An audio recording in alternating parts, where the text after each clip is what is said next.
কিন্তু আল্লাহ রাব্বুল আলামিন কোরআনুল কারীমের মধ্যে তিনটা বর্ণনা দিয়ে দিয়েছেন। কলব বা অন্তর হলো তিন প্রকার।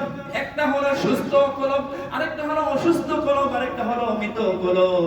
আল্লাহ রাব্বুল আলামিন সুন্দর করে জানিয়ে দিলেন 26 নম্বরের সূরা সূরাতুশ শুআরা 88 এবং 89 নম্বর আয়াতের মধ্যে জানিয়ে দিলেন ইয়াউমা লা ইয়ানফাউ মালুন ওয়ালা বানুন ইল্লা মান আতাল্লাহা বিকলবিন সালিম। আপনার ধন সম্পদ টাকা পয়সা কোনো কাজে আসবে না, কিন্তু কাজে আসবে যদি আপনি একটা সুস্থ অন্তর, ফ্রেশ অন্তর নিয়ে মহান রবের কাছে যেতে পারেন।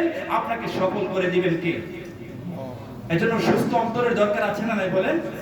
আবার অসুস্থ অন্তর দেখেন আল্লাহ পাক 2 নম্বর সূরা সূরাতুল বাকারা এর 10 নম্বর আয়াতের মধ্যে বলে দিয়েছেন ফি কুলুবিহিম মারাদুন ফাসাদাহুমুল্লাহু মারাদা ওয়া লাহুম আযাবুন আলীম। তাদের অন্তর রয়েছে অসুখ, রোগ রয়েছে, এই রোগ তাদেরকে আরো বৃদ্ধি করে দেয়।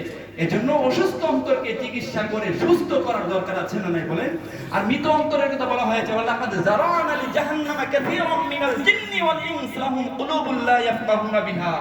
তার অন্তর আছে, অন্তর দিয়ে উপলব্ধি করে না, চোখ দিয়ে দেখেও দেখে না, কান দিয়ে শুনেও শোনে না, তারা হচ্ছে মৃত অন্তরের কথা বলা হয়েছে।